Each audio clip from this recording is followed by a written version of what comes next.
કહેવાય એને બાળકોમાં પાછા student life is the best life છે. બેસ્ટ લાઈફ બનાવવાની છે. ના હોય તો શું કરવાનું છે? બેસ્ટ લાઈફ બનાવવાની. અત્યારે તમારા જીવનનું શું થાય છે? ઘડતર થાય છે. ભલે તમે સ્કૂલમાં ભણતર ભણો છો, ચોપડીઓનું ભણતર ભણો છો, પણ જીવનનું ઘડતર અત્યારનો સમય થાય છે. કેમ કે કોઈ પણ નાનો બાળક કોઈ ગોલ નક્કી કરે, લક્ષ્ય નક્કી કરે ને કે મારે મોટા થઈને આ બનવું છે, તો એ બનીને જ રહે. એમ આજે આ સંસ્થામાં તમે આવ્યા છો. આ સંસ્થા એક સાધારણ સંસ્થા નથી. આ ઇન્ટરનેશનલ લેવલની બહુ મોટી સંસ્થા છે, જેનું નામ છે પ્રજાપિતા બ્રહ્માકુમારી ઈશ્વરીય વિશ્વવિદ્યાલય. જેમ તમે સ્કૂલમાં ભણો છો એમ અમે પણ સ્કૂલમાં ભણીએ છીએ. તમે એન્જિનિયર બનો, ડોક્ટર બનો, બેરિસ્ટર બનો. જ્યારે આ સ્કૂલમાં ભણનાર મનુષ્ય આત્મા નર એવું કાર્ય કરે નારાયણ બને, નારી એવી કરણી કરે શ્રી લક્ષ્મી બને. સત્ય જ્ઞાન આપવામાં આવે છે, શ્રેષ્ઠ સંસ્કારોનું સિંચન કરવામાં આવે છે, વેલ્યુ એજ્યુકેશન શીખવાડવામાં આવે છે. કેમ કે આપણી અંદર ગુણો છે, પણ એ ગુણોનો વિકાસ થયો નથી.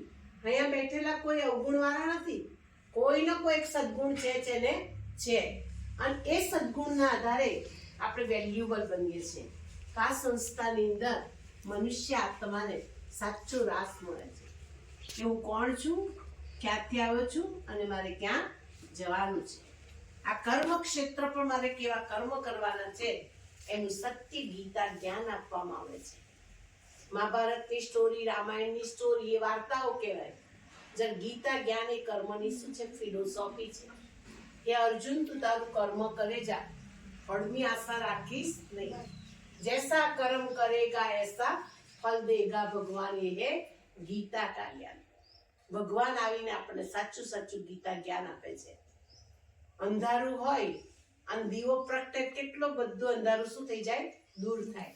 એમ આપણા જીવનનું અંધારું છે, એ અંધારું દૂર થશે ક્યારે? કે સત્ય જ્ઞાનનો પ્રકાશ થશે ત્યારે. એટલે સ્કૂલમાં એક પ્રાર્થના છે, પ્રેમલ જ્યોતિ તારો ડાક મુજ જીવન પંથ. પરમ જ્યોતિ પરમાત્મા ધરતી પર આવી માનવ આત્માઓની જ્યોતિને શું કરે છે? જગાવે છે. અને એટલે જ આપણે મહાશિવરાત્રી શું કરીએ છીએ? ઉજવીએ છીએ. અંધકારથી પ્રકાશ તરફ લઈ જતું પર્વ એટલે મહાશિવરાત્રી. અજ્ઞાનથી જ્ઞાન તરફ લઈ જતું પર્વ એટલે મહાશિવરાત્રી. અસત્યથી સત્ય તરફ લઈ જતું પર્વ એટલે મહાશિવરાત્રી.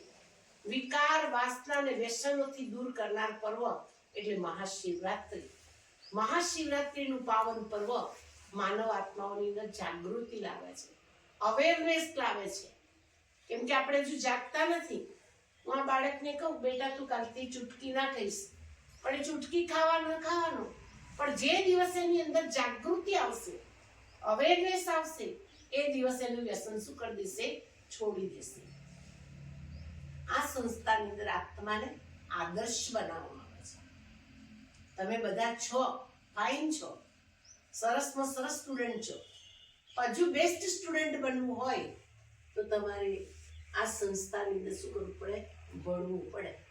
અને ભણવા માટે તમારા સ્કૂલમાં સાહેબ કહેતા હશે તો અડધો કલાક, મહિને 15 દિવસ આવી અમારી બહેનો શું કરશે? તમને લોકોને ભણાવશે. અત્યારમાં રૂમ છાત્રાલયનો પ્રોગ્રામ છે, ત્યાં જઈએ છે. ફરી બ્રહ્માકુમારી સેન્ટર વસુ ખાતે વચિતાની મુલાકાત લેવાનું સૌભાગ્ય પ્રાપ્ત થયું. ખરેખર બ્રહ્માકુમારી સેન્ટર ખરેખર મનને શાંતિ જોતી હોય તો બ્રહ્માકુમારી સંપર્ક કરવો જોઈએ. અને બ્રહ્માકુમારીની જે બહેનો જે સમાજમાં નિર્વ્યસન અને પરિવર્તન લાવવાનું જે ઉત્તમ કાર્ય કરી રહ્યા છે, એટલે આ સંસ્થાના બેનને અને તમામ સ્ટાફને ખૂબ ખૂબ અભિનંદન આપું છું. અને અમારા બાળકોની વચ્ચેની મુલાકાત હોવા છતાં આપશ્રીએ ખૂબ સરસ માર્ગદર્શન બાળકોને આપ્યું, એ બદલ આપનો ખૂબ ખૂબ આભાર. બીબી પટેલ હાઈસ્કૂલ ઢબો તરફથી ખૂબ ખૂબ આભાર વ્યક્ત કરું છું. કે આપના ચરણોમાં પ્રણામ.